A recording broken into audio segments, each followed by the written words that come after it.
जब आप आईपीएल देखने में बिजी थे, मेटा 10% लोगों को निकालने का प्लान कर रहा था और $100 बिलियन से ज्यादा एआई में इन्वेस्ट। जब आप आईपीएल देखने में बिजी थे, 70,000 से ज्यादा लोग एआई से अपनी जॉब्स खो चुके थे।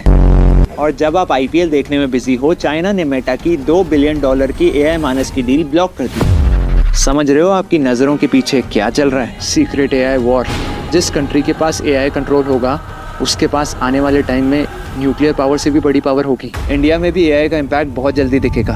बच्चों को अवेयर करना होगा कि वो एआई सीखना ना भूलें। लेकिन इतने बच्चे एक साथ एआई सीखेंगे कहाँ से? एक एग्जाम है जो इसमें हेल्प कर सकता है। कौन सा? NSET, national scholarship and entrance test, Scaler school of technology का यूनिक इंजीनियरिंग एंट्रेंस टेस्ट है, जिसमें सिर्फ मैथ्स और लॉजिकल रीजनिंग पूछते हैं। अप टू 100% की स्कॉलरशिप भी मिल सकती है। बट इस एग्जाम से एडमिशंस कहाँ मिलते हैं? स्केलर के 4 year CS and AI undergraduate program में गूगल, मेटा, अमेजॉन के इंजीनियर्स तो यहाँ CS और एआई सिखाते हैं। वही कंपनीज जो ले ऑफ कर रही हैं। करेक्ट। और यहाँ के बच्चे रिपलिंग अमेजॉन में काम करके 46 LPA तक का पैकेज ले रहे हैं। लिंक बायो में है। बात फैला दे कि जल्दी जाके रजिस्टर कर लें। लगता है अब एआई सीखना सिर्फ एक ऑप्शन नहीं, एक ज़रूरत ही बन गया है। जिसने नहीं सीखा वो आने वाले टाइम में वो सिर्फ आईपीएल ही देखेगा, उसकी जॉब कोई और ले जाएगा। ये 30 सेकंड का टाइम ट्रेवल एक्सपेरिमेंट आपकी पूरी लाइफ चेंज कर देगा। लेकिन इसे काम करने के लिए आपको 30 सेकंड तक अपनी आंखें पूरी तरीके से बंद करनी पड़ेगी। अगर आंखें हल्की सी भी खुली हुई तो ये एक्सपेरिमेंट काम नहीं करेगा। तो आंखें बंद करो और इमेजिन करो एक ऐसी लाइफ जो कि कम्प्लीटली ऑपोजिट है उस लाइफ से जैसी लाइफ आपको चाहिए थी। आपके पास एक ऐसी नौकरी है जिससे आप पूरी तरीके से नफरत करते हो। आप अपने आसपास वालों से भी नफरत करते हो। आप बहुत मोटे हो चुके हो। आपकी अपनी वाइफ से भी बिल्कुल नहीं बनती और आप बिल्कुल भी खुश नहीं हो। और आप अपनी जिंदगी से बहुत बहुत बहुत ज्यादा नफरत करते हो। एक रात 2 बजे आप अपने फोन पे होते हो और अपनी कोई 10 साल पुरानी पिक्चर देखते हो। आप कितने हेल्दी थे, कितने खुश थे, रिलेशनशिप भी कितना अच्छा था। आप खुद से मन में कहते हो कि काश मैं 10 साल पहले टाइम ट्रैवल कर सकता, मैं अपनी पूरी जिंदगी बदल देता। काश मुझे सिर्फ एक अपॉर्चुनिटी मिल जाती 10 साल पहले टाइम ट्रैवल करने की, मैं सब कुछ चेंज कर देता। और आप कंटिन्यूअसली भगवान से सिर्फ ये भीख मांगे जा रहे हो कि मुझे किसी तरीके से 10 साल पहले भेज दे। अब अपनी आंखें खोलो। आप 10 साल पहले टाइम ट्रैवल करके आ गए हो। कितने लोग हर दिन ये मौका मांगते हैं, लेकिन ये मौका मिला सिर्फ आपको है, इस वीडियो के जरिए। अब इस मौके का करना क्या है, ये आपको डिसाइड करना है। ये वीडियो देखिए सर। Sunbeam school Hardoi. इन माता पिता ने कोई क्राइम नहीं किया था। इन्होंने सिर्फ अपने बच्चे की स्कूल की कॉपी स्कूल के बाहर से खरीदी। अगर एक भी कॉपी मिली जिसमें सनबीम का लोगो है, मैं अपनी नाम। और फाइनेंशियल दिक्कतों की वजह से स्कूल फीस भरने के लिए कुछ दिन की मोहलत मांगी थी और इसकी सजा पूरे स्कूल के सामने बेइज्जती। ये उस औरत का बयान। बहुत ज्यादा मेरे साथ बदतमीजी की है और बहुत ज्यादा गाली गलौज भी किया है और बोले कि सबके बच्चे सड़क पे निकाल के फेंकिए। ये सिर्फ हरदोई की बात नहीं है। दिल्ली, महाराष्ट्र, राजस्थान, तमिलनाडु, हर स्टेट के किसी ना किसी स्कूल में हो रहा है। और कैसे? स्कूल्स और कुछ वेंडर्स के बीच में एक सीक्रेट डील होती है। बुक्स और यूनिफॉर्म को डबल से ट्रिपल दामों पे बेचा जाता है और जिसका बोझ एक गरीब माँ बाप के पीठ पे पड़ता है। और अगर नहीं खरीदो उन दुकानों से तो ये किसी भी कंडीशन में पेरेंट्स के साथ इस तरीके का बर्ताव एक्सेप्टेबल नहीं है। तुरंत एक कमेटी बना के जांच। सर जांच कमेटी, नोटिस कुछ नहीं चाहिए, कानून, लॉ चाहिए। कैसा कानून? अगर किसी भी स्कूल ने किसी भी वेंडर के साथ टाई अप करके पेरेंट्स को लूटने की कोशिश की, उस स्कूल का लाइसेंस कैंसिल। इस देश में एजुकेशन ऑलरेडी एक बिजनेस है। गरीब माँ बाप को और कितना लुटवाएंगे सर? अनबिलीवेबल।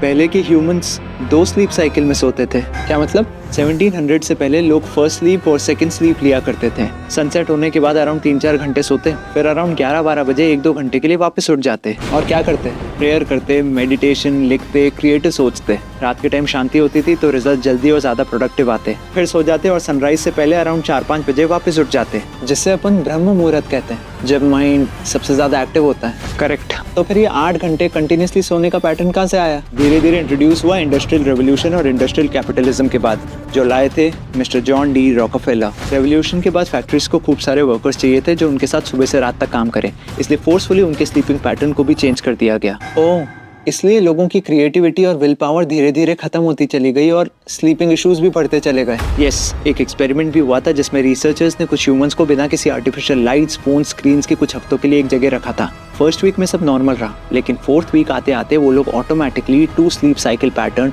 फॉलो करने लग गए थे, जो कि हमारे एंसेस्टर्स करते थे। यकीन नहीं होता तो खुद ट्राई करके देख लो। इसका मतलब हमारे सोने का पैटर्न तक बदल दिया गया था।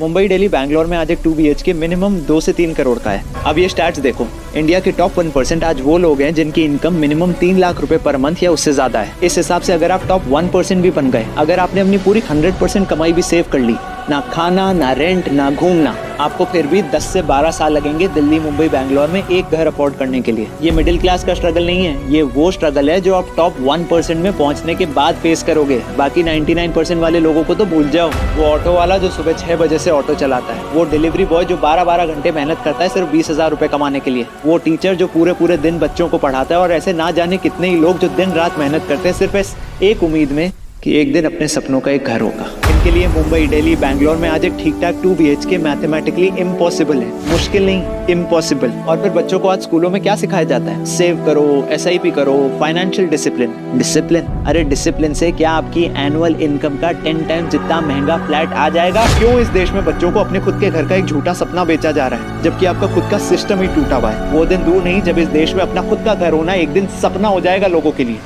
जो कि कभी पूरा नहीं होगा। आज दुनिया की आबादी 8 बिलियन है। हाँ, तो फिर स्टीवन स्पिलबर्ग की लेटेस्ट मूवी डिस्क्लोजर डे के ट्रेलर में ये डायलॉग क्यों है? People have a right to know the truth. It belongs to 7 billion people. 8 नहीं, 7 बिलियन। तो हमारे बीच में बाकी 1 बिलियन कौन है? स्पिलबर्ग ने गलती से 7 बिलियन बोल दिया होगा, ओवरथिंक मत कर। The human race cannot accept what we know. गलती? वर्ल्ड के बेस्ट डायरेक्टर स्टीवन स्पिलबर्ग की मूवी के डायलॉग में गलती? Nothing will ever be the same. या फिर ये मिस्ट्री मूवी दुनिया के सामने कुछ ऐसे राज खुलेगी जो आज तक दुनिया से छुपे थे। This 79-year cover-up of the truth has to end. मुझे पता है you are a true Steven Spielberg fan, लेकिन हमारे बीच सब ह्यूमंस ही हैं।